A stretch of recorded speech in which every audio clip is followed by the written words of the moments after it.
Kali ini saya mau bicara tentang cash flow quadrant, tentang pentingnya membangun aset. Saya nggak tahu Anda pernah baca buku cash flow quadrant nggak? Tapi intinya gini. Jadi di buku tersebut Robert Kiyosaki dia bicara bahwa ada 4 kuadran. Jadi orang dapat penghasilan dari 4 cara. Sebagai seorang karyawan, employee, ya kita dapat gaji. Kemudian sebagai self employee, kita bekerja untuk diri sendiri, kita buka toko.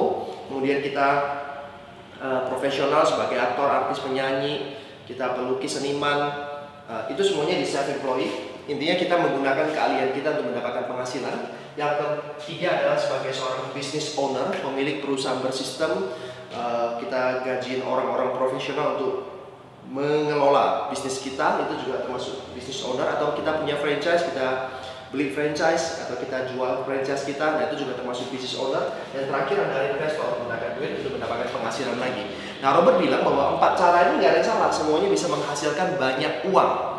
Bahkan kita sebagai seorang karyawan pun, saya melihat beberapa teman saya, mereka secara uang mereka nggak berkekurangan, mereka mendapatkan penghasilan besar sekali di kantor mereka gitu. Bahkan ada orang yang punya gaji sampai 100 jutaan gitu, per bulan. Apalagi sebagai self employed menggunakan keahlian, nah itu udah banyak sekali kita lihat bahwa orang-orang bisa dapat banyak uang.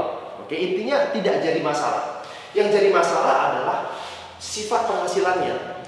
Kalau di kuadran sebelah kiri, itu sifat penghasilannya itu adalah aktif.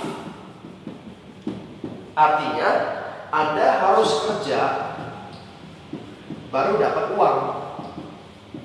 Nah, ini uangnya kita pakai untuk rencana masa depan kan, untuk ya banyaklah yang kita bisa pakai gitu. Nah, masalahnya adalah untuk bisa dapat uang ini kita harus kerja terus. Ini problem. Kenapa? Karena kita ini punya keterbatasan, oke? Karena apa? Faktor usia dan faktor kesehatan. Nah, kalau kita bicara soal faktor usia, oke lah. Oh, saya masih umur 20-an tahun. Orang tidak produktif kan rata-rata pensiunan itu kan 65 tahun atau 70 tahun nggak bisa kerja lagi. Saya masih 20 tahun, artinya saya masih punya waktu yang cukup panjang. Jadi kejar duit dulu. Oke, kalau bicara soal usia. Tapi kalau bicara soal kesehatan gimana? Orang yang umur 20-an tahun saja itu bisa kena penyakit yang cukup parah. Bukan saja penyakit, kalau misalnya terjadi kecelakaan, sehingga salah satu organ tubuh kita itu harus amputasi, apakah tangan atau kaki, sehingga itu mengganggu aktivitas kita untuk mencari duit. Apa yang terjadi kalau itu terjadi? Ya, artinya kalau kita nggak sanggup kerja lagi, uangnya berhenti. Itu problemnya. Jadi walaupun penghasilan Anda itu 100 juta per bulan, oke, tapi cara Anda mendapatkan 100 jutanya itu Anda harus aktif terus. That's a big problem. Karena kita nggak bisa kerja selama-lamanya.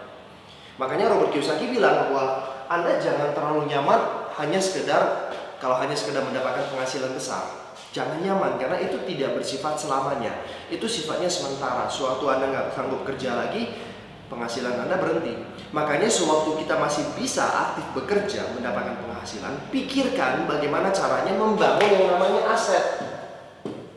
Katanya gitu. Nah, untuk bangun aset, Anda harus bergerak di kuadran sebelah kanan, business owner. Makanya Robert Kiyosaki bilang, ayo belajar untuk bangun bisnis, pindah kuadran. Penting membangun aset. Karena kalau kita tidak bekerja, karena sifatnya itu kita kerja, tapi kerja kita itu bangun aset. Aset inilah yang baru nanti untuk uang, untuk menghasilkan kita. Oke? Tapi karena kita membangun aset, suatu saat kita tidak bisa kerja lagi karena faktor usia dan kesehatan, aset yang kita bangun inilah yang akan memberikan uang kepada kita terus-menerus, sehingga kita bisa menikmati yang namanya passive income.